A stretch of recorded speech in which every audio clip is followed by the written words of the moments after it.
Bonsoir, hello, good evening. Welcome to this École des Modernités lecture. I'm very happy tonight to welcome Sonal Khullar, it's by me, who's coming from Pennsylvania. Sonal Khullar is an art historian. She's Associate Professor of South Asian Studies in the Department of the Art History of the University of Pennsylvania. Her work focuses on modern art in India, a subject matter that her first book covered. It's entitled Worldly Affiliations, Artistic Practice, National Identity, and Modernism in India, 1930-1990. It was published by the University Press of California in 2015. She has also edited Old Stacks, New Leaves, The Art of the Book in South Asia. It's been just released. It's a publication of 2023. And she's currently completing a book manuscript entitled The Art of Dislocation, Conflict and Collaboration in Contemporary Art from South Asia. And I should add also that she works regularly on figures such as Amrita Gill, and you understood that she's a specialist of Indian modern and contemporary art. Tonight's lecture is entitled Strangers in the City, the Progressive Artist Group, 1947-1967, and Indian Modernity. I'll just recall that the Progressive Artist Group, which has previously been mentioned in previous lectures in the School of Modernities series, was formed in 1947, which is the year of, as you know, the independence of India, by a young group of artists, among which Souza Raza, who just had a retrospective at the Pompidou, Hussein, Ara, and Gade, among others. And this group is much well known as one of the founding group of what defined modern art in India. But the take Sonal Khullar decided to take tonight is to tell a rather different story, rather than emphasizing on the rebellious aspects of their position. Sonal will emphasize on the experience of estrangement as a basis of their practice, rather than the heroic or pioneering nature of their position. So thank you very much, Sonal, for giving this lecture here at the Giacometti Institute. And thank you also for following live this lecture. May you have any questions, we'll take them by the end of the lecture. Thank you, Sonal. The floor is yours. Thank you, Ricarda. That was a lovely introduction. Is the sound okay? A little bit closer? I'd like to thank Hugo Daniel and the Institut Giacometti for the kind invitation to present my research here today and for making excellent arrangements for my travel to and stay in Paris. It's an honor and pleasure to discuss artists from India with this audience, since the School of Paris and its artists were so important to them. I've been thinking and writing about that relationship to Paris, real and imagined, for over 20 years, since I was a graduate student. To speak about it with all of you in France is a very special occasion indeed. I look forward to our discussions.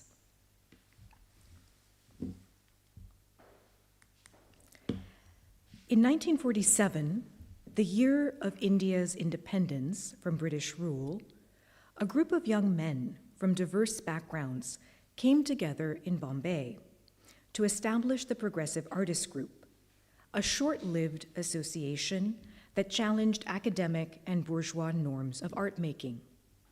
This photograph shows them gathered at the Bombay Art Society Salon to celebrate an exhibition of Kashmir impressions by Syed Haider Raza, the artist pictured at extreme left.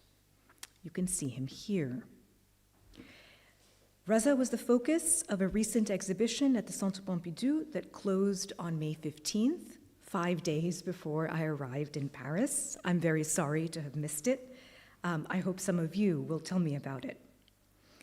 Born in Babaria, a forested village in central India in 1922, Raza was the son of a forest ranger and spent his childhood in Babaria, Kakaya, and Damo, villages and towns near the Narmada River, surrounded by forests that were home to large indigenous communities.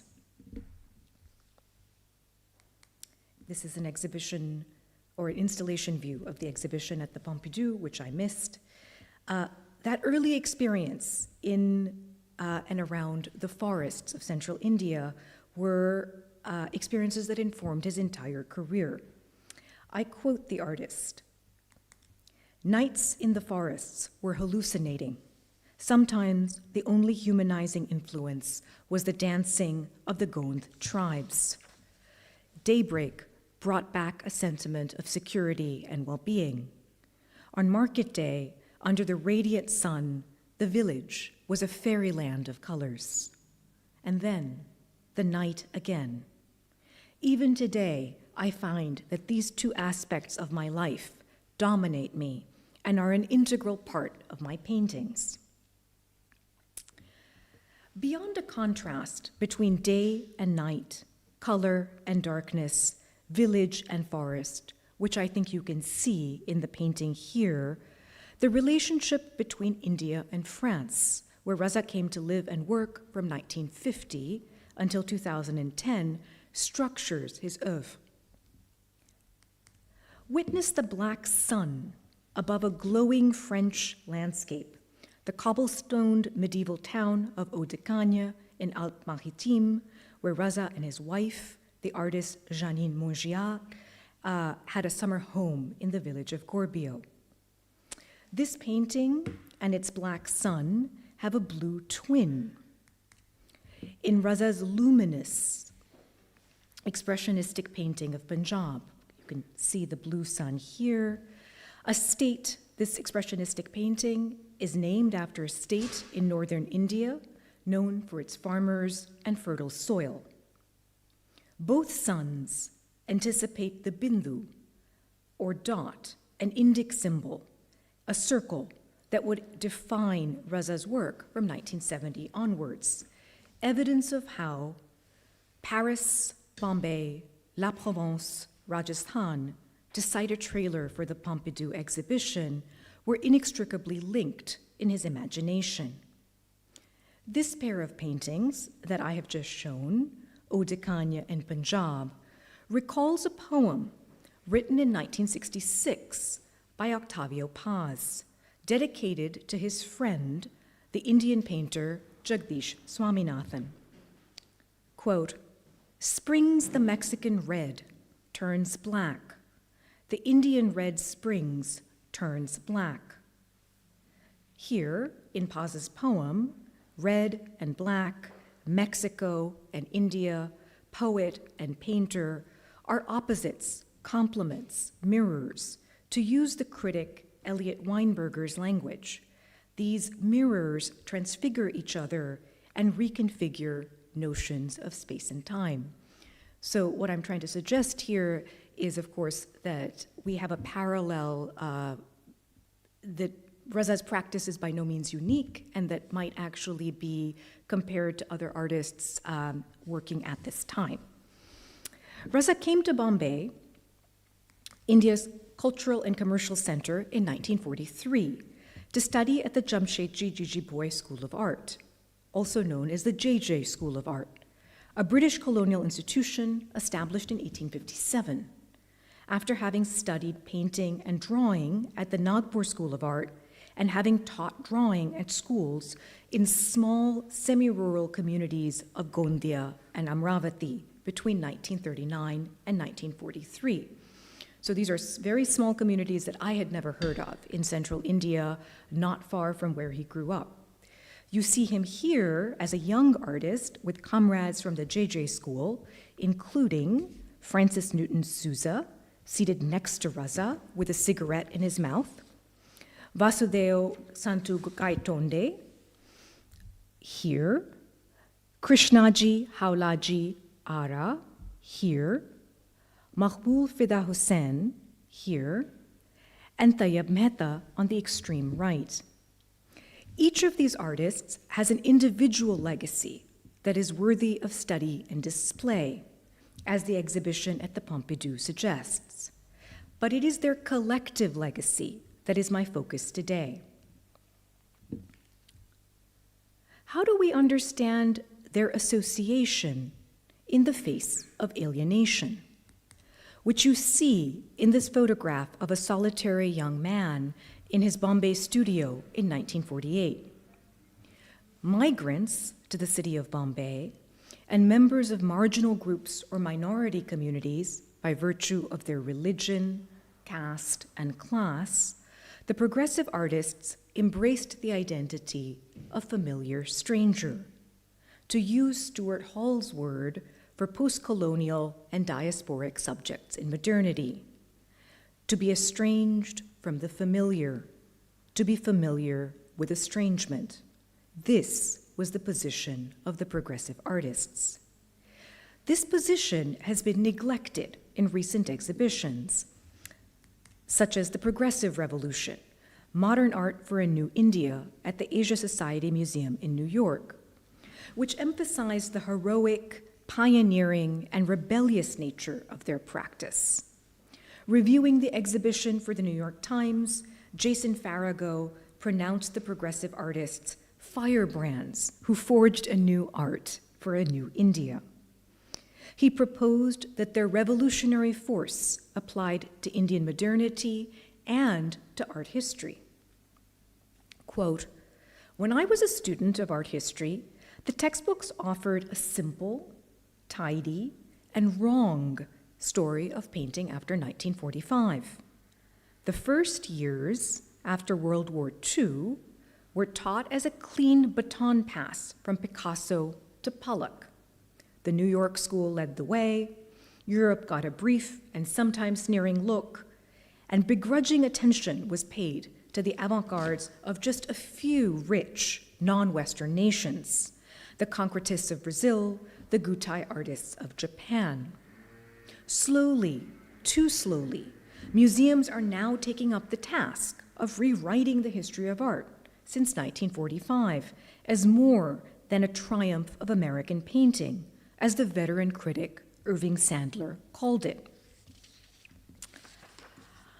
The exhibition at the Asia Society in 2018 and the exhibition at the Pompidou this year are evidence of the change Farago notes, slowly, too slowly, though I'm not sure French audiences would agree with his account of art history and the triumph of American painting.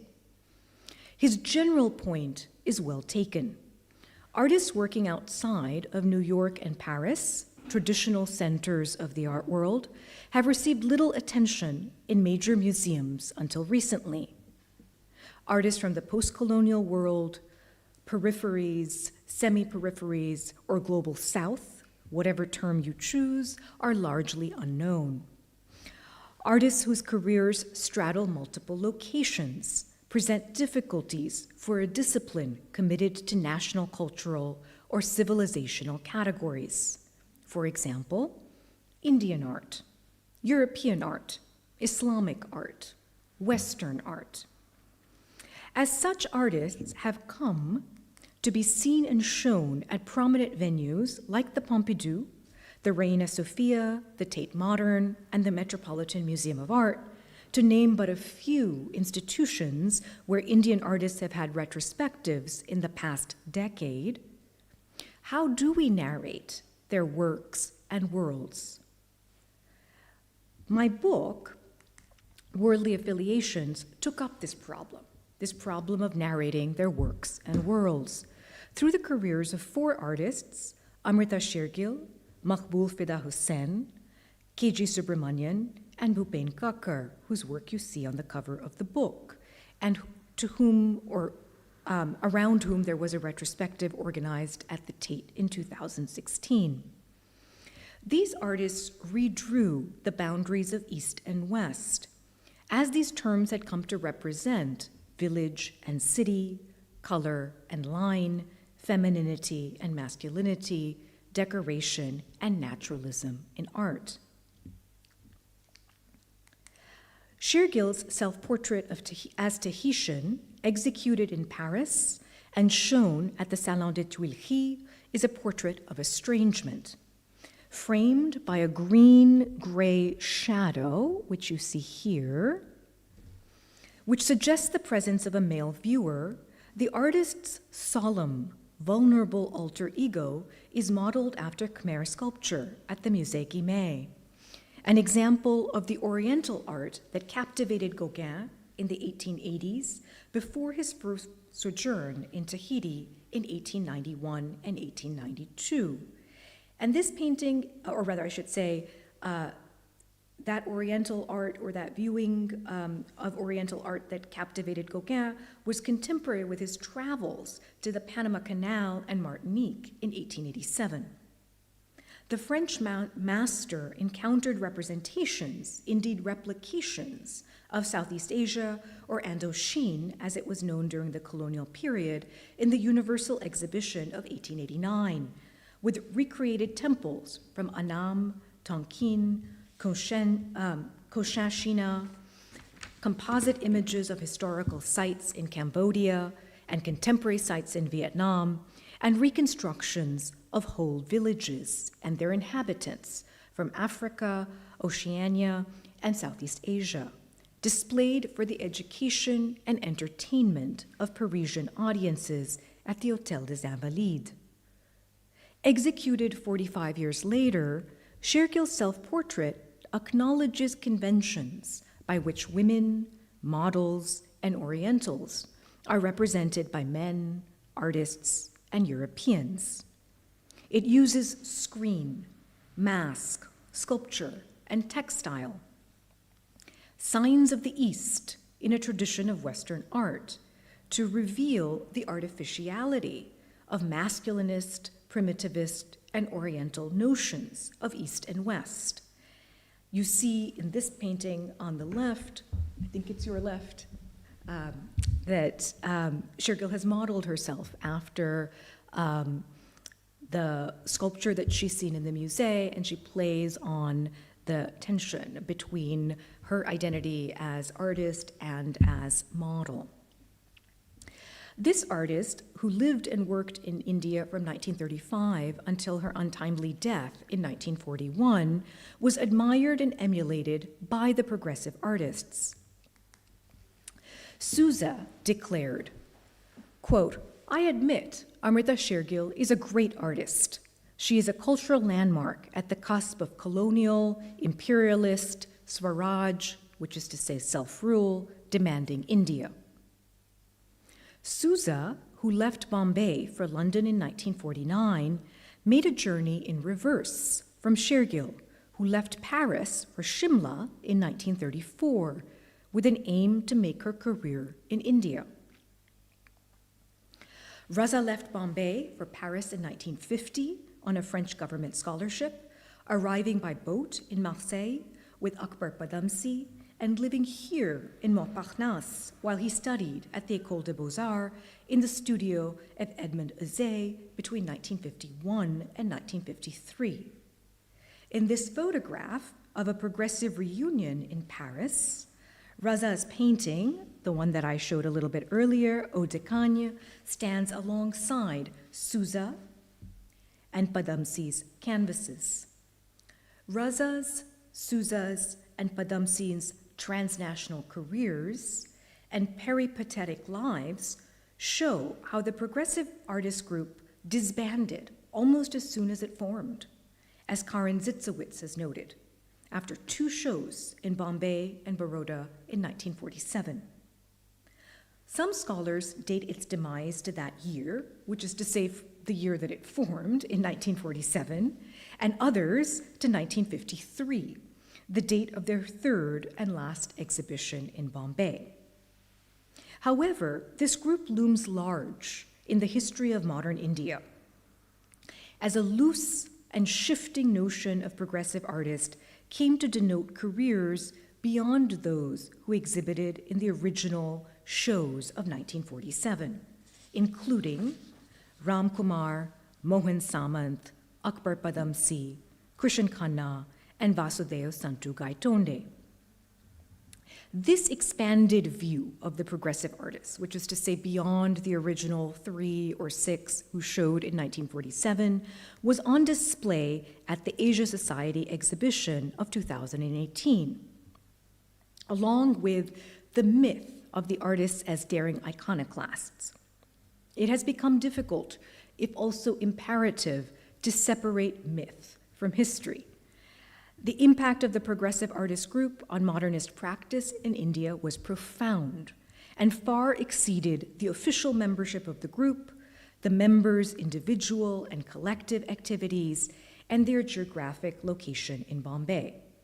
So I think one can have a very narrow view of the original 3 or 6 artists in the group, or an extremely capacious view of their impact. It's hard to kind of know where to draw the line. In a symposium held in conjunction with the exhibition, this is in 2018, I proposed that the achievement of the progressive artists group is best understood as effects, ripples and reverberations rather than revolution, contrary to the curator's claims. Among these effects, I count the idea of art as action, translation, and expression in the work of artists from J. Swaminathan, to whom Paz dedicated the poem that I read an excerpt from earlier, and Ghulam Muhammad Sheikh.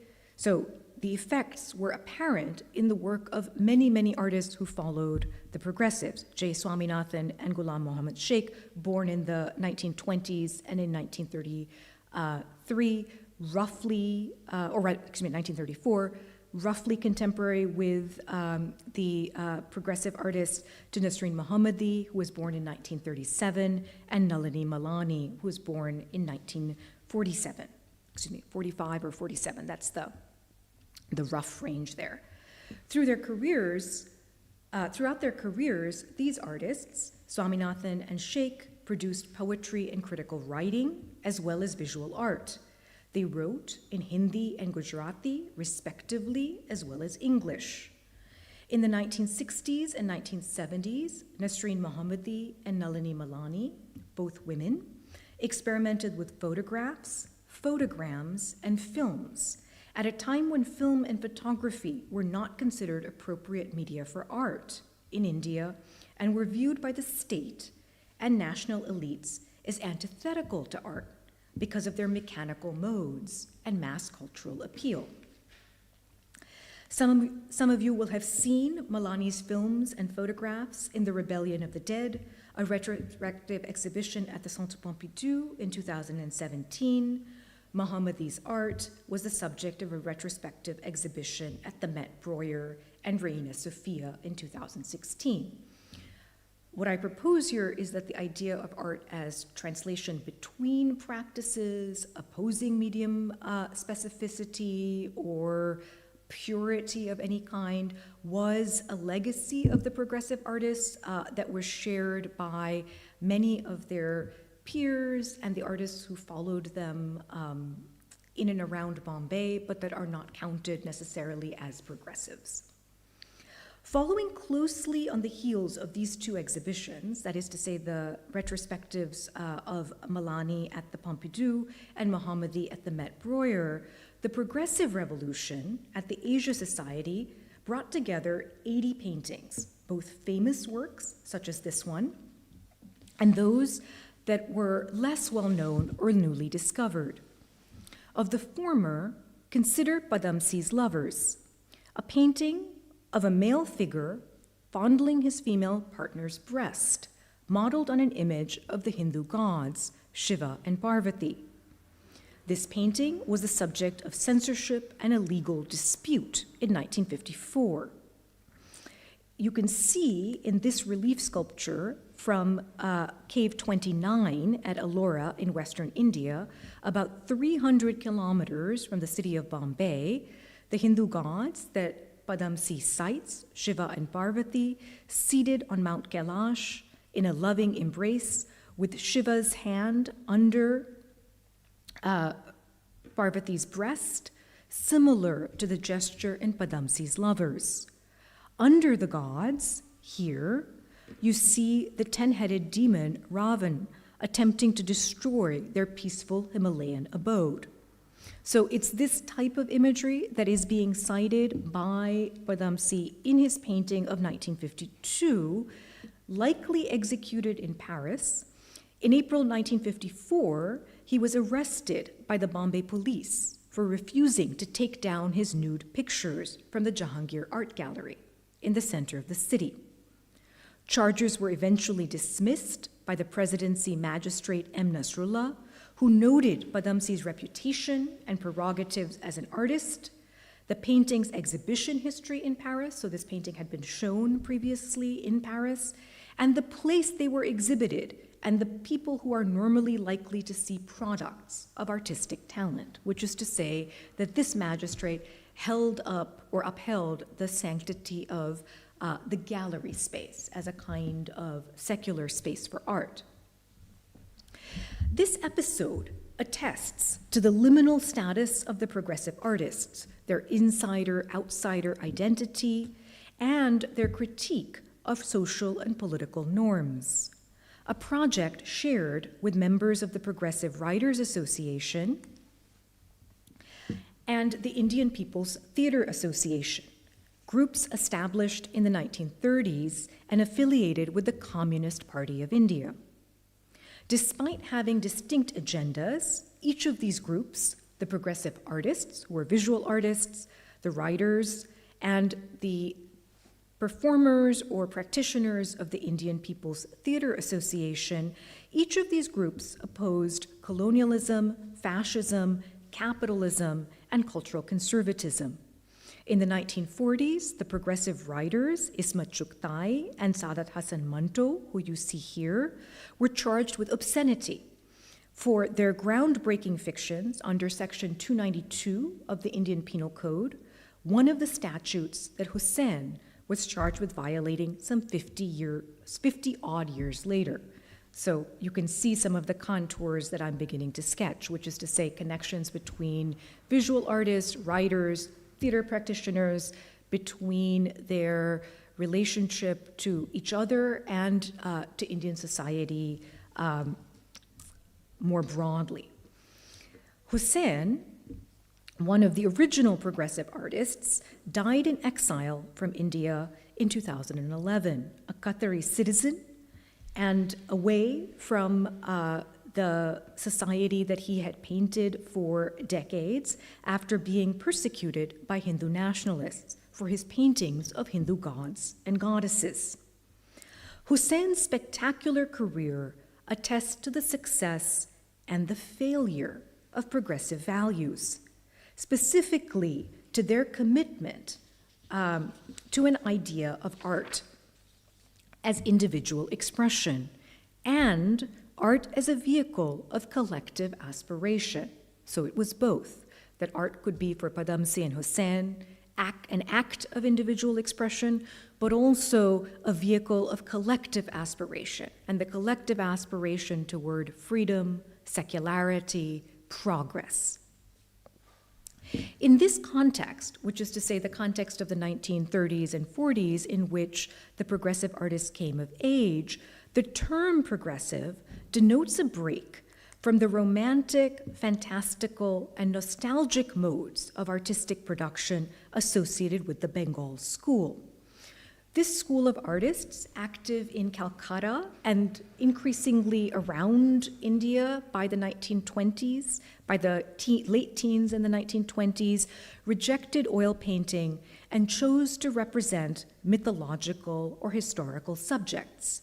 Here you see one of their key practitioners, Nandalal Bose, painting an image of Shiva, the same Hindu god that we saw in a very earthy and sensual representation in the painting by Padamsi, drinking poison, recreating the universe and far removed from all of us. So this kind of spiritual attitude towards, or spiritualist, mystical attitude towards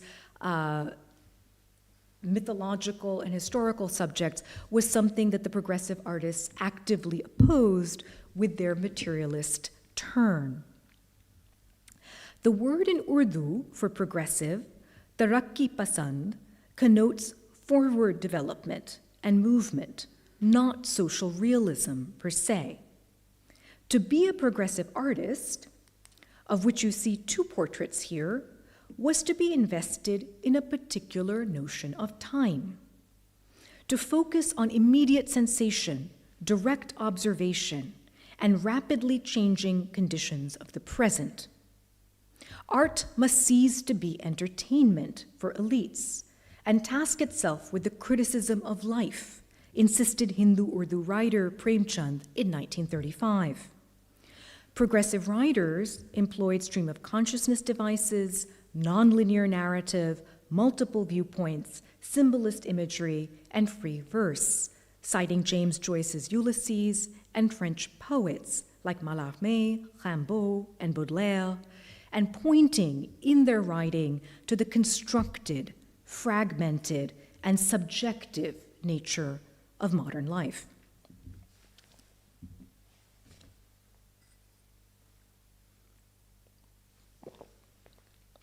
Mulk Raj Anand, a founder of the All India Progressive Writers Association, who you see on the left, photographed in London, was closely involved with the art world as a critic, editor, and commissioner.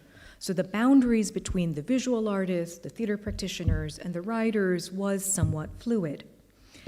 In this photograph, and you see they are paired in my slide, but they're not actually paired in real life. You see a member of the Indian People's Theatre Association, the actor Prithviraj Kapoor, playing Alexander the Great. Both of these figures would have known each other and been actively involved in a dialogue about what the future of a post-colonial India would be and what the shape of its arts would be. And that is a debate in which the progressive artists, too, were participating. In this photograph of Hussein's first solo exhibition at the Artist Center in Bombay in 1951, the artist sits in the, or rather I should say the critic, Mulk Raj Anand, who we were just looking at in that portrait from London from the 1930s, sits in the front reading a pamphlet, exemplifying, as I've said, how closely he was involved with the art world as a critic, as an editor, as a commissioner. Hussein, the star of the show, who's painting Man, which I will turn to later in the presentation. The star of the show is seated in the front. Next to him is the artist Ara, who I will also return to later in this presentation. So they seem to be quite close, seated here in the front. You see also in this portrait artists like Krishan Khanna wearing a tie and Shivaks Chavda here. Neither of them, Krishan Khanna has come to be associated with the progressives in some recent exhibitions, but was not part of the original 6 that exhibited in 1947 together. And this group portrait of 1951 gives you a sense of how people were moving in and out of groups, and that these kinds of labels that we are now using to describe artistic activity in Bombay during the 1930s and 40s and 50s is not always borne out by lived experience or practice.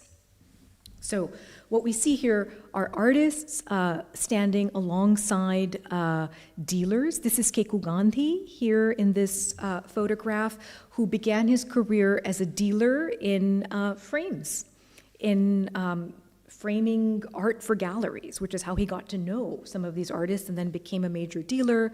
The gallery he established, Gallery Kemold, is still active and managed by his daughter in South Bombay.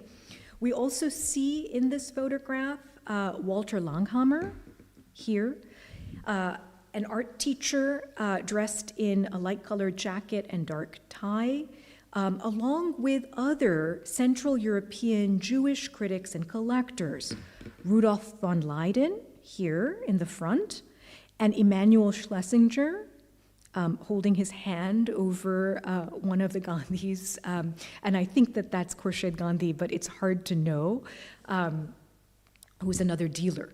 So Schlesinger and Langhammer here, von Leyden here, these Central European Jewish critics and collectors collaborated with Indian artists, critics, and gallerists in the making of a modernist art world. These refugees from the Second World War provided financial support and educational opportunities to the progressive artists, encouraging them to explore the languages of Cubism and Expressionism with which they were familiar from their time in Vienna and Berlin. While these movements, Cubism and Expressionism, were known in India during the 1920s and 1930s, in part because of an exhibition of the Bauhaus in Calcutta in 1922. This is early Bauhaus, more Klee and Kandinsky rather than the machine aesthetic. That exhibition was organized in part by Rabindranath Tagore. This kind of art, which is to say modernist art, avant-garde practice, was not favored by the British colonial art establishment and the patrons of the Indian art world, whether Indian or British at the time. Their taste, this is to say this conservatism, was an impetus for the formation of the Progressive Artists Group, as Sousa remembered it. Quote, I had begun to notice that the JJ School turned out an awful number of bad artists, year after year, and the Bombay Art Society showed awful crap in its annual exhibitions, which comprised the amateur efforts of some mem sahibs, madams, in India, who were pampered by British colonialism. Hence, their pretty paintings, together with the work of several artists coming out of the art school, exhibited once a year in the Art Society, which had no direction, no goal, no inspiration, no energy, regardless of the style or method they chose to work in. It then occurred to me to form a group, to give ourselves an incentive. Ganging up in a collective ego is stronger than a single ego. Here, Sousa, with characteristic bravado, articulates the role of art as action, performed by a group or association, belonging to a collective. For Sousa, then and afterward, was a source of power and a key mode of advancing aesthetic and political claims. So this tension between the individual and the collective, and maybe it is not really a tension, seems to be a thread in the practice not only of the progressive artists, but many other groups that succeeded them in modern India. Hussein's Man, the monumental painting that hung in the background of that sociable, even festive group portrait of 1951, is not pretty. Like Shergill's self-portrait as Tahitian, it portrays estrangement. The central male figure, here, a surrogate for the artist and citizen in modern India, or at least usually interpreted that way, is dark, brooding, nude, and alone among fragments of the past. This painting suggests how the post-colonial nation, anticipated by the progressive artists and their fellow citizens, was unknown terrain, a site of anxiety and the object of critique, not a point of arrival or triumphal end to colonialism. I've often asked my students when I teach this work, does this look happy to you? Or any of the other works that we're looking at. And I will say for this audience who's here in the room and those watching online, the reproductions of the paintings, including very recent reproductions of the paintings, tend to present them as much brighter than they are and much flatter. And the flatness is understandable. The brightness, I think we can modify both in our imaginations and on our screens. So when you see some of the installation shots that I'll show you, I think you get a little bit of a better sense of how textured and dark these paintings are. In many ways, a critique of the kinds of posters and advertising images, the touristic shots of India that the artists would have known and responded to. And the darkness has a point. Independence from colonial rule in 1947 came with the partition of British India into the states of India and Pakistan, yielding an exodus of 10 to 12 million people, short-term and long-term separation of families, loss of identity and property, and widespread violence, as millions were abducted, assaulted, tortured, raped, murdered, and silenced. This violence was organized by bands of looters and killers, and often intimate between and within families. For South Asian Muslims, including Raza, Hussain, Mehta, and Padamsi, the effects were devastating. Raza's brother and mother emigrated to Pakistan in 1947, while he chose to remain in India. Raza's first wife, Fatima, who he married in 1942, also left India for Pakistan. In his famous poem, Subh-e-Azadi, August 1947, progressive writer Faiz Ahmed Faiz described the morning of freedom in Pakistan. Ye dag dag ujala. That morning was night-bitten, stained, mottled, or leprous, not the dawn that was desired, sought, and eagerly anticipated. That loss haunted the progressive artists, even when it is not explicitly the subject of their art.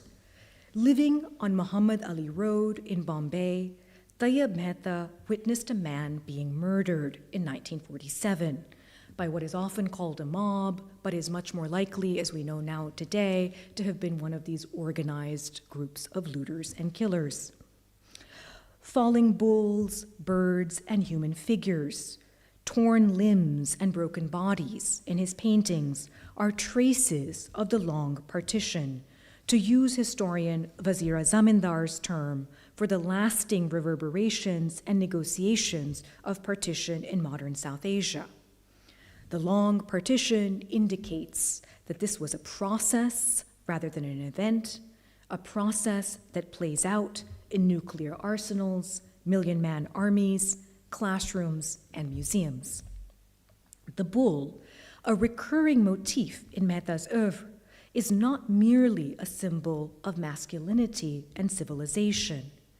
Rather, it embodies the fragility of national identity and urban community, as evident in his 16-minute film, Kudal, commissioned by the Films Division of India, a government agency led by Jean Bhawnagri and shot on the streets of Bombay and in a Bandra slaughterhouse with stark images of dead and dying cattle. In the 1960s and 1970s, Bhawnagri, who was born in Bombay but lived, studied, and worked in Paris for most of his career, commissioned experimental black and white films by Hussain, Padamsi, and Mehta, three painters who were at that point quite well established. Bhawnagri's father was Parsi, in case you're wondering, Zoroastrian, and his mother French. And he came to live and work in India and head the films division in the 1960s, during which many critics and scholars agree it witnessed the most experimental and avant-garde phase of that government agency's work, that window in the 1960s. In an interview with the critic Yashodhara Dalmia, Mehta, discussing his work, generally claimed, "The bull is a powerful animal, and when its legs are tied down and it's thrown down, it's an assault on life itself." So let's take a look at the film. Or we're not going to watch all of it, but 7 minutes to give you a sense.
Tintatam. Takitatam. Tat pergurtuta. Tatitergurtuta. Pergurtutam. Pergurtutam. Pergurtutam. Kurtutam. Pergurtutam. Pergurtutam. Pergurtutam. Pergurtutam. Pergurtutam. Pergurtutam. Tatum takurtuta. Tinta. Takitipi takitata. Tinta tangurta tangurta pergurtutam. Pergurtutam. Pergurtutam. Pergurtutam. Pergurtutam. Pergurtutim. Pergurtutim. Pergurtutim. Pergurtutim. Pergurtutim. Pergurtutim. Ta. Pergurtutim. Ta. Pergurtutim. Ta. Pergurtuta. Pergurtutim. Ta. Pergurtuta. Pergurtuta. Pergurtuta. Pergurtutim. Pergurtutam. Pergurtutam. Pergurtutam. Pergurtutam. Pergurtutam. Pergurtutam. Pergurtutam. Pergurtutim. Pergurtutim. Pergurtutam.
With non-linear narrative, disjunctive sound, and abstract images taken with a handheld camera, Kudal, a Tamil word for meeting, union, and confluence, shows how its opposite is present in everyday life, as streets, homes, shops, and temples in post-colonial India can erupt with violence, becoming spaces of terror, uncertainty, and estrangement. I hope that you could certainly, I thought for me the tension in that film was palpable throughout, even before it got to the slaughterhouse. There was a sense of threat, I think, as we were looking at images of individuals, crowds, ordinary acts like walking across the street. As one critic has put it, the abattoir, and I showed you only, I think, about a minute and a half of the film that's shot in the slaughterhouse. There's a full 3 minutes. The abattoir, where the violence of the angry mob is transformed into the sanctioned violence of the butcher, is the central nightmare of Mehta's oeuvre. It's unsurprising that many critics and scholars have seen this film as a meditation on partition violence, but also the long partition and how that violence lingers in everyday life. In this film, in the second half of the film that you did not see, but from which you are seeing some stills here, there are graphic matches between a performer or sex worker's actions as they perform daily rituals and the eyes and ears of a dead bull, structuring the film and suggesting an intimate link between sex and death, creation and destruction, art and life. This was Mehta's only film, although he was a trained cinematographer and film editor, came from a film family, and you can see many of these motifs and preoccupations in his painting. Despite clear differences in their works and dates of production, the affect of Kudal from 1970 resonates with that of man. For the critic and collector Ibrahim Al-Qazi, Hussein's painting presented an image of organized chaos, cataclysmic upheaval, a simulacrum of urban disorder and disorientation, and an elaborate jigsaw puzzle. With a complex web of citations from Indian and European art, this painting reflects on contemporary conditions: world wars, partition, nuclear holocaust, and on art historical discourse. For example, the construction of categories and teleologies like the primitive and the classical. Al-Qazi noted the juxtaposition in this painting of primitive art in the static, monolithic, hewn forms of the women and of classical Indian sculpture in their rounded fullness. Can you see the figure of a couple that's turned upside down here in this side of the image? Citing Rodin's The Thinker, the subject of this painting is both master and servant, seated on a chair that critics have interpreted as stool and throne. He is surrounded by cryptic signs and symbols: a bull, which you can see here, an upside-down man falling here, a woman, an upright man, yes, I think I'm turning to the right, and two couples who you see here and here in these kinds of, whose pairings on different sides of the painting flank the central figure on surfaces that could be tablets. The bull here evokes Picasso's Guernica of 1937 and steatite seals and terracotta sculpture from the Indus Valley culture, and also the bull Nandi, who is the Hindu god Shiva's companion and protector. You saw the figure of Nandi in the painting Lovers by Padamsee, where the Hindu gods are seated on top of that bull. Through this motif and others, Hussein reworks modernist and colonialist notions of savagery and civility, nature and culture, woman and man. His representational strategy with this web of citations recalls Shergill's self-portrait as Tahitian, where a colonial subject expresses themselves in tropes, images, and languages of European masters, renders ambivalence as identity, and claims originality through mimicry. As a counterpart to Hussein's Man, consider Sousa's remarkable autobiographical essay, Nirvana of a Maggot, published in 1955 in the British literary magazine Encounter, where the artist describes himself as a blooming maggot on a dung heap with the nose of a fetus, referring to Franz Kafka's Metamorphosis.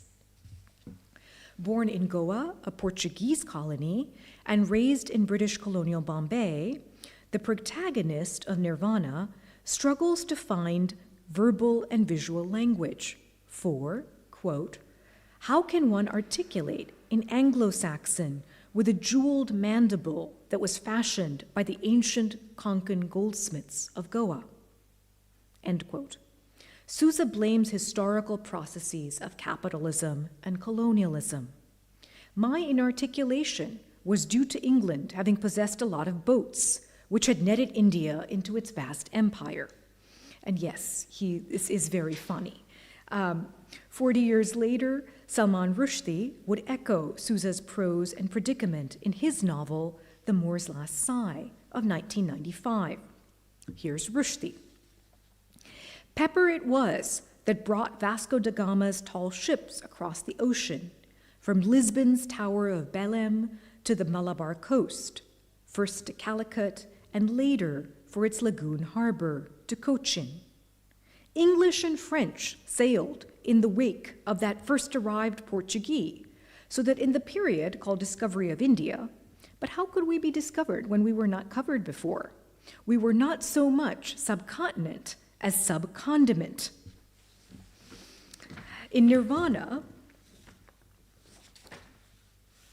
the artist is abject and alien to himself and his society, yet happy as a barbarian. These are Sousa's words, while painting. And while this painting is not quite contemporary with Nirvana, I wanted you to see images of how these artists in many ways are representing themselves as masked performers, as dissimulated, as even anti-heroes, rather than as pioneers.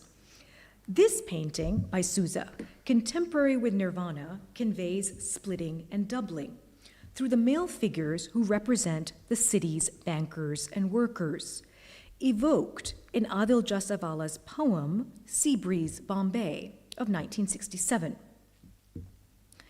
Surrogate city of banks, brokering and bays, refugees, harbor and port, gatherer of ends whose brick beginnings work loose like a skin, spotting the coast. Sousa locates the postcolonial artist between tycoon and tramp, a translator of worlds separated by class and character, opportunity and privilege, language and experience. Funny and deadly serious, Tycoon and the Tramp is a study in contrasts, yellow and red, clean-shaven and bearded, suited and cloaked, corpulent and lean, fleshy and hollow. Raised a Catholic and fascinated by church music and stained glass windows, Sousa translates across cultural and religious traditions. The flat yet highly textured painting of saints become grotesques against a murky yellow-brown ground cites Christian imagery, though its mood is anything but calm or reassuring. For Sousa and his viewers, there is no succor to be found, no balm or cure to modernity. The artist lays on the pigment and the irony, thickly and fiercely, in a portrait that bristles. Look at that spiky, sharp, thorn-like hair that kind of stands on its edge in this painting, reminiscent of paintings by Georges Rouault and Byzantine icons for Sousa's critics in London during the 1950s. In Sousa's savage, sacrilegious pictures, these critics in London noted a debt to hieratic temple traditions of his country and Indian bazaar paintings. Writing for the New Statesman, John Berger concluded that this artist straddles several traditions but serves none. Berger's writing from the 1950s John Berger's writing from the 1950s anticipates the non-belonging expressed in Jasawala's long poem, Missing Person, of 1975, where the postcolonial artist is a mutt, a misfit, and a mix. The book cover for Missing Person, designed by fellow poet and a visual artist, Sonal Khullar, depicts a man wearing a double-breasted jacket and striped tie, whose visage is obscured. This invisible man is posed alongside an invisible work of art. Jasawala writes, "Few either-ors in underdeveloped lands, mostly alsos, the also-rans, the also-mad, the also-so-so.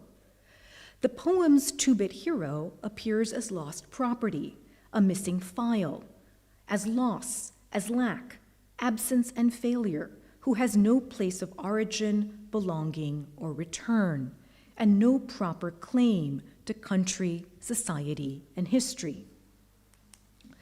You're your country's lost property, with no office to claim you back. You're polluting our sounds. You're so rude. Get back to your language," they say. As another example of non-belonging, consider Krishnaji Haulaji Ara's painting of a bespectacled rag picker, possibly a self-portrait of the artist. Again, this is how this painting has been interpreted, wearing a red scarf with black dots that doubles up as a tie. Born to a Dalit bus driver in Sikandrabad, Ara ran away from home as a child and worked as a domestic servant for an English family in Bombay before becoming a professional artist. He did not receive a formal art education, but took classes at the JJ School at the encouragement of Walter Langhammer, a practicing artist and the head of the art department of the Times of India, an English language daily. The relatively loose expressionistic brushwork here registers that influence, even as this subject is not one that Langhammer or Edouard Manet, for that matter, could have conceived. Manet's rag picker is an analog for the artist who makes meaning from the margins and everyday life in the city. Detritus is the material and ground for his art. Ara's painting is not an elite artist's representation of a subaltern and their presumed alienation, artistry, and freedom, but a subaltern's representation of themselves and their hereditary occupation, social status, and chosen profession on the edges of the city. Garbage collection and waste recycling is work consigned to Dalits even in contemporary India. Literally downtrodden or oppressed, the word Dalit signifies the lowest ranking groups in a Hindu caste system, people who have been historically called untouchable and are defined as scheduled castes under the Indian Constitution, drafted by Dalit activist, lawyer, philosopher, and political leader Bhimrao Ramji Ambedkar. In Bombay during the 1950s, 1960s, and afterward, Dalit writers like Baburao Bagul and Namdeo Dhassal embraced Marxism and Black radical thought. The work of Karl Marx, Mao Zedong, Frantz Fanon, and the Black Panther Party were sources of inspiration. Using these sources, they challenged caste and class dominance in Indian society and critiqued the politics of compassion practiced by urban elites, their everlasting pity, in Dhassal's memorable phrase. In his poem, Ground Down and Secluded People, from the volume Golpita, written in Marathi and published in 1972, Dhassal condemns the aestheticization of marginality, poverty, suffering, and violence in art galleries, where, quote, rotting and festering bodies are objects of display, where degradation is a spectacle for elites. In Outcast Bombay, historian Junaid Sheikh discusses how Dalit literary and political revolutions intersected in the city's slums. These sites were projects of reform for the city's elites, its bureaucrats and technocrats who viewed them as blots and blemishes, and homes and communities for the city's workers and voters.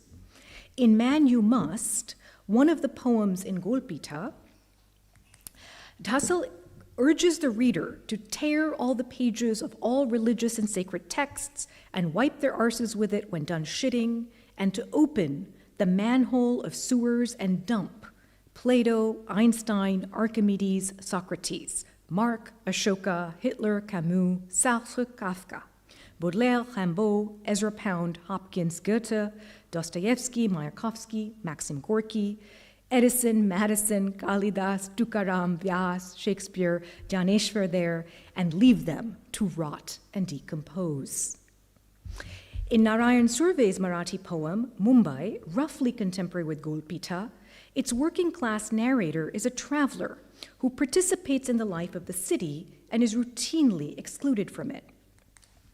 We wander in your streets, squares, and bazaars, sometimes as citizens, householders, at times as loafers. These streets carry the festival of lights into the heart of the night, balancing two separate worlds with all their splendor. These crowds move ahead, but where? A traveler amongst them, I too move, but where? As Ranjani Mazumdar observes, the loafer in Surve's poem sees the magical, seductive appeal of neon lights and rich neighborhoods set against the expansive slums. While desiring the pleasures of this elite world, the loafer rejects its authority, power, and hierarchy. In Surve's poem, the author, a committed Marxist, union organizer, school teacher, and self-taught Marathi poet, refers to a working-class subject, the we of his long lyric, who moves through the city alternately as citizen, householder, and loafer. As I have argued elsewhere, the loafer in 20th century Bombay is a particular kind of stranger in the city, a disenfranchised and defiant member of society representing a myth distinct from that of the flaneur, a dandy or detective in control of or seeking to control his surroundings in 19th century Paris, a figure Baudelaire likened to a prince. By contrast, the loafer is a figure who flits and floats through life and work, whose pastime and profession is idling, who refuses capitalist modes of production and norms of good citizenship, occupies a liminal space between civility and criminality, and cultivates a creative and critical identity. The poet Arvind Krishna Mehrotra observes, over the centuries, loafer has become an Indian word of abuse, suggesting a good-for-nothing who drifts through the city in self-absorbed fashion when in fact he is streetwise and his keen eye doesn't miss a thing. In his poem, Irani Restaurant Bombay, so named after a type of cafe established by Iranian immigrants to the city in the 19th and 20th centuries, the poet Arun Kolatkar claims this identity of loafer and compares it to that of a scholar.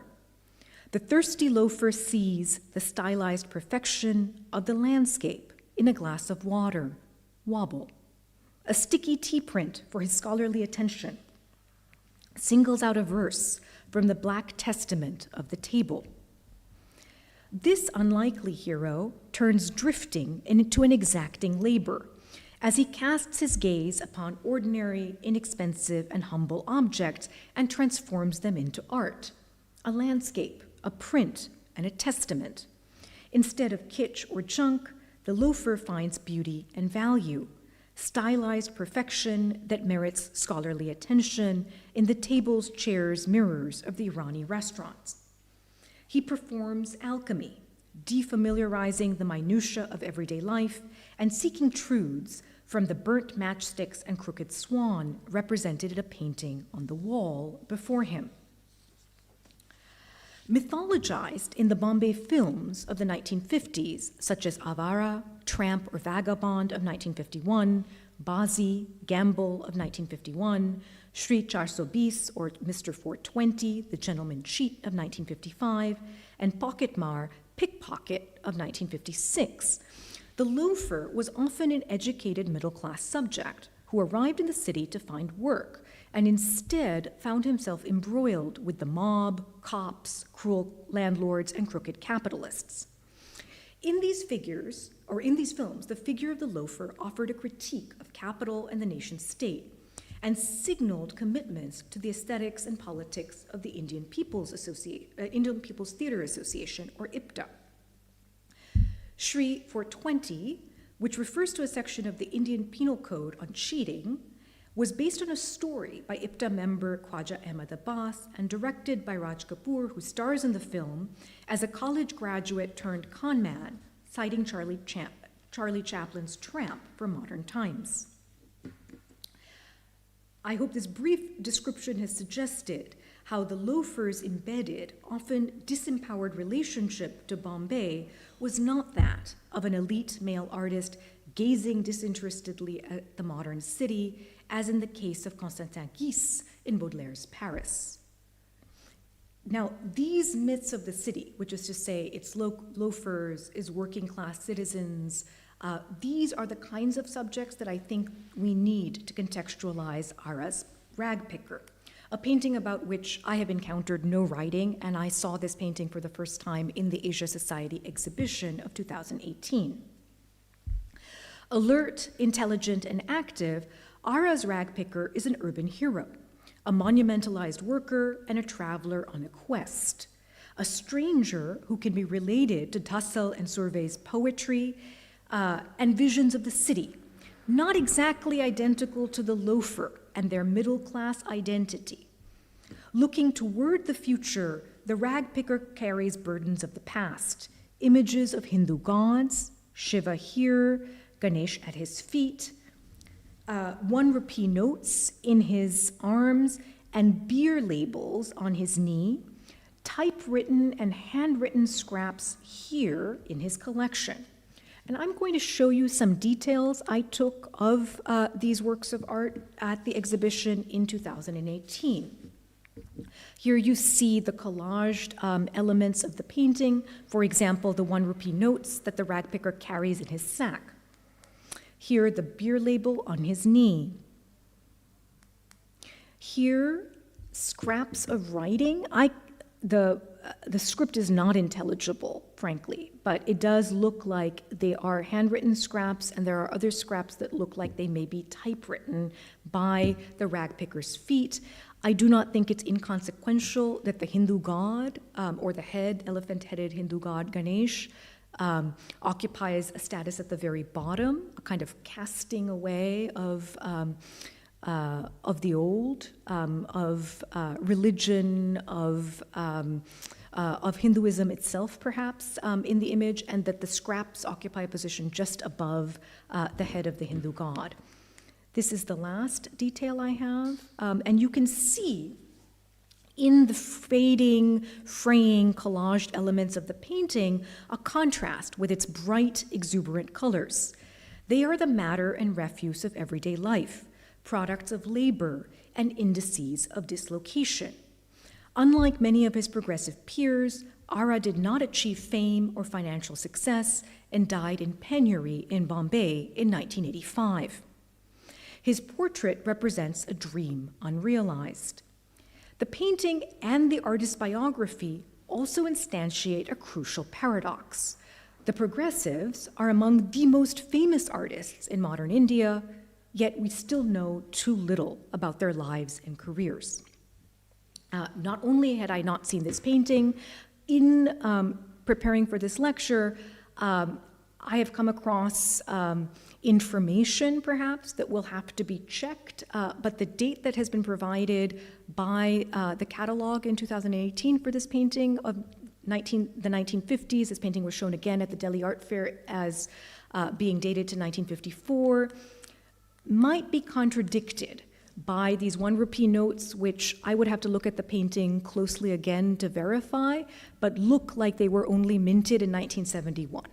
So if these are indeed collaged 1 rupee notes from 1971, the painting can be no earlier than that. And there's just a kind of a huge gap in knowledge and information. Each of the progressive artists' careers has been studied to varying degrees.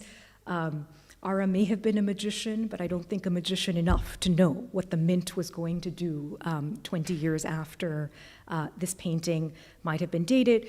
I also think that to situate this painting in a discourse of Dalit art and politics, if that is one of the frameworks that we might employ, it matters a great deal, whether this painting was made in the 1950s or in the 1970s, when Dassel's insurgent, angry prose and poetry became well known among Marathi-speaking publics. So I hope that this brief survey of progressive artists and their preoccupations and accomplishments has suggested how theirs was not an art of freedom, progress, or secularism, plain and simple, following the logics of the nation state, as recent exhibitions, Freedom at Midnight at the Peabody Essex Museum in 2012, and After Midnight at the Queens Museum in New York in 2015 have suggested. The progressive artists were ambivalent about projects of nationalism and the post-colonial development state, to say nothing of their experiences and critiques of partition, migration, and an international art world. They don't fold easily into the idea of India in Sunil Khinlani's sense, or the story of art in Ernst Gombrich's sense, which is to say the trajectory of the Nehruvian state or the rise of illusionism and its deconstruction. I am not convinced that theirs was a successful revolution, whereby progressive aesthetic and political values prevailed in a newly independent, secular, pluralistic India and are now lost. Zara Jumaboy, the curator of the Asia Society exhibition in 2018, called these artists living painting embodiments of Nehru's idea of unity in diversity, and viewed their art as giving visual form to a multi-religious nation. To my mind and eye, and think of Ara's ragpicker here, they were sketching a utopian horizon that was not equivalent to the vision of Nehru, Gandhi, or any other politician. They bore witness to a passive revolution, to use the subaltern studies scholar's citation of Antonio Gramsci's theories in the case of post-colonial India. Accounts of the progressives and their group identity as cohesive or unified papers over differences between them, including choices to live and work in India and abroad, critical recognition and commercial success, which they achieved to varying degrees, and social and economic barriers faced by Dalits, Muslims, Christians, and other minoritized subjects then and now. It also neglects how much these artists had in common with their non-progressive peers, some of whom I mentioned already, from Amrita Shergill and Satish Gujral to Sardari Lal Parashar and K.G. Subramanian.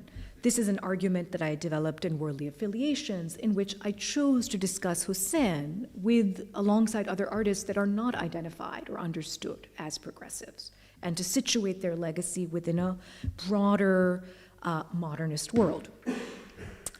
As Linda Nochlin has observed in The Imaginary Orient, her review of the exhibition, Orientalism, the Near East in French Painting, an exhibition of 1982, curated by Donald Rosenthal, art historians are for the most part reluctant to proceed in anything but a celebratory mode.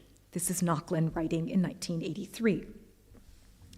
In that famous essay, Nochlin urges us to reclaim art history as a critical rather than a positive discipline. She proposes that Orientalism is fresh visual territory to be investigated by scholars with historical and political awareness and analytic sophistication.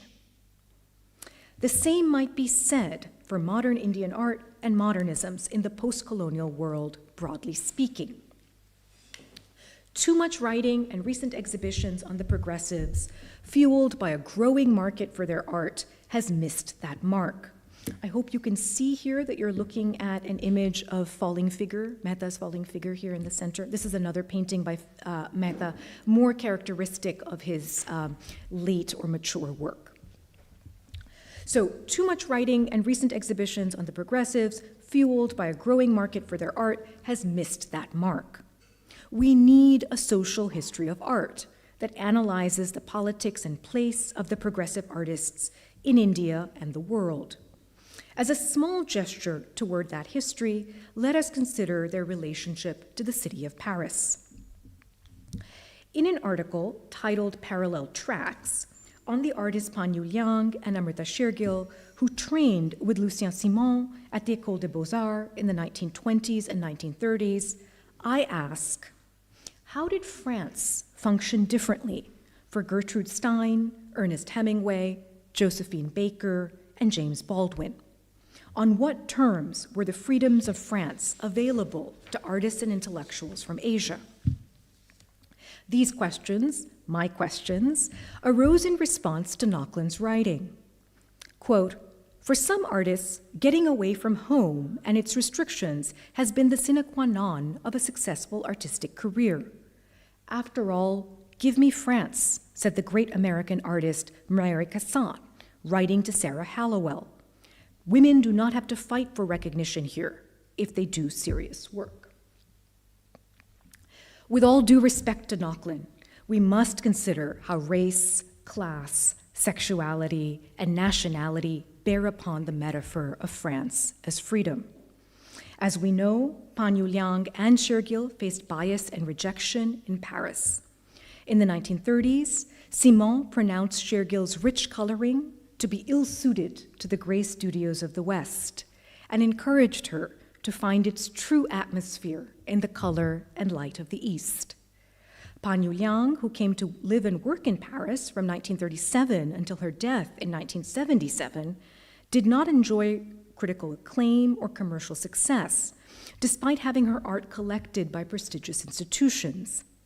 In 1977, her art was shown at the Musée Cernouchy, a museum of East Asian art, in a group exhibition alongside that of 3 contemporary Chinese women artists, all ink painters, Lam Oi, Oh So Tan, Xing Wang, neglecting Pan Yu Liang's training as a sculptor in Rome and then as an oil painter in Lyon and Paris. Curator Vadim Elisev noted Pan Yu Liang's gentillesse and modestie and commended her dedication to a domaine classique chinois. Thus, the artist came to embody feminine virtues and her art, the traditional values of Chinese culture, grace, harmony, and classicism, even though her female figures would likely have been perceived as strong, even vulgar, by the standards of traditional ink painting in China. This reception reminds us of the limits of artistic freedom, that containment and closure, lack and loss, fitful starts and failed beginnings are as much a part of the history of art as heroic acts of sailing and soaring and the rebellion, revolution, triumph, and progress they represent.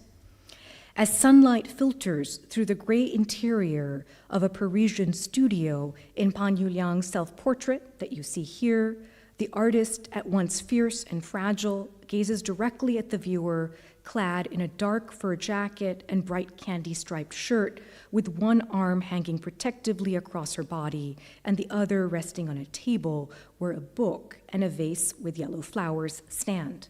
A vase, I should add, with chrysanthemums. I do not think that that is a coincidence.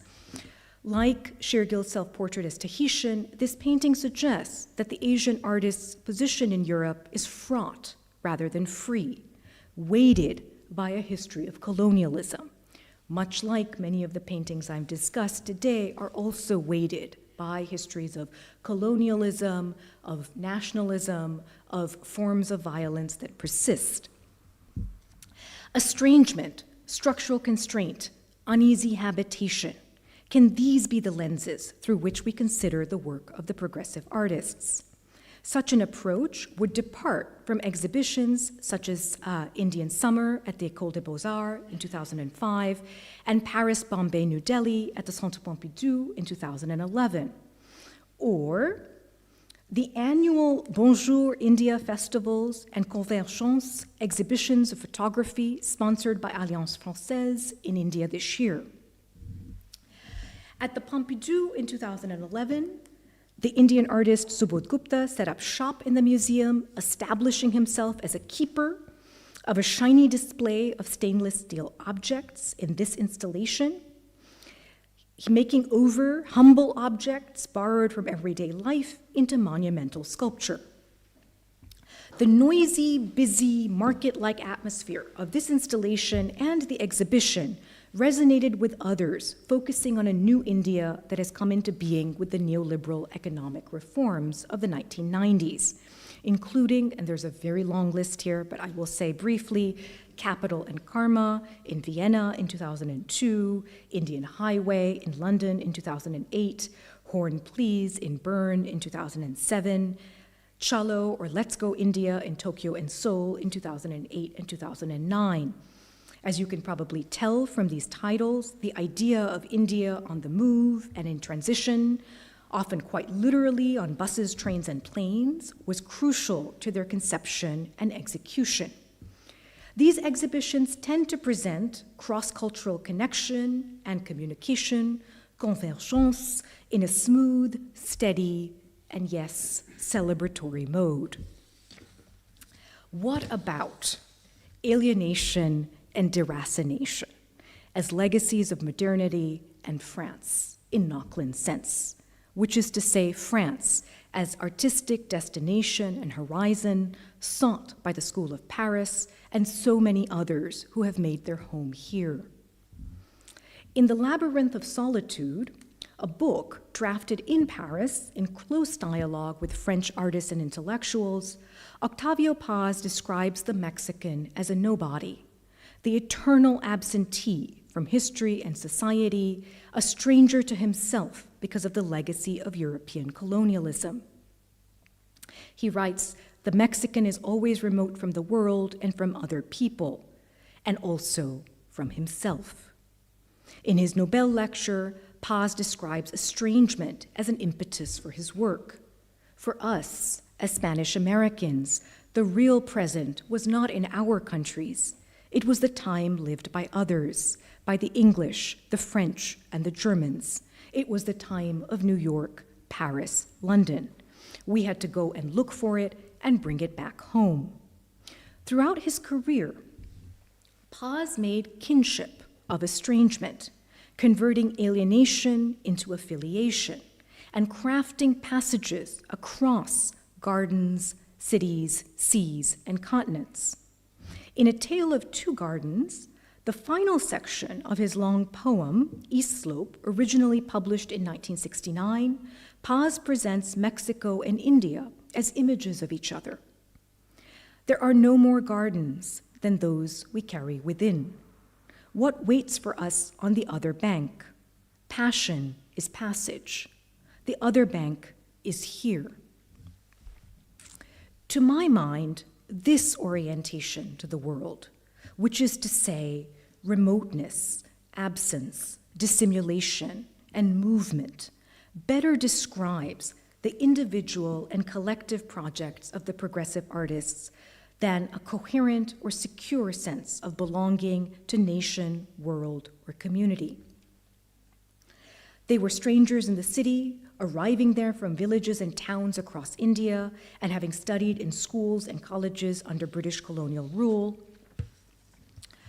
They may well have been strangers to each other too, if we recall actor, dancer, choreographer, and IPTA member Zora Segal's recollection of training and teaching at the Uday Shankar India Cultural Center between 1939 and 1942. Aside from Kameshwar, I was surrounded by aliens, Bengalis, Madrasis, Sindhis, and Paharis. The Urdu language and North Indian culture bound Sehgal, a Muslim woman from a family of Rohilla Pathans in Rampur, a princely state in northern India, to her future husband, Kameshwar Sehgal, a Punjabi Hindu from Indore. Living and working in Bombay during roughly the same period, the progressive artists confronted alienation and made comradeship. Casting their gaze on the city's wonders, pleasures, and dangers, they estranged everyday scenes and subjects, playing on the beach and crossing the street, walking in a funeral procession and sleeping on the sidewalk, eating and cooking, getting dressed and going out, waiting and watching, as you saw in Mehta's film. How can this experience be related to others, that of visual artists, writers, filmmakers, and performers in India and elsewhere in the world? You will have guessed that the title of my lecture, Strangers in the City, was a play on strangers most familiar to us in art history: Picasso, Modigliani, Brancusi, and Giacometti, exemplars of the mythical, capacious, and unstable school of Paris. This title was also a provocation. Might there be other experiences and narratives of estrangement, of being and making strange in Bombay, Mexico City, and Istanbul that are worthy of critical and scholarly attention? And of course, these cities are not entirely separate from the School of Paris, nor can their histories be entirely disentangled. As we write global histories of art, the task before us is neither to reproduce Bombay, or Mexico City, or Istanbul for that matter, in the image of Paris and New York, nor to produce Bombay, Mexico City, and Istanbul in a cosmopolitan terms that render their differences void. These are global cities in which artists were aware of and engaged with developments in Paris and New York, absolutely. But what about their engagements with each other, with other geographies and associations? What I think that we might do instead, that is to render difference void, to recenter histories of art on Paris and New York, is to narrate the particular terms on which the progressive artists came to modernism and modernity. A story of upsets and reversals, a story with rough edges and unfinished endings, an art history of translation rather than revolution. Thank you.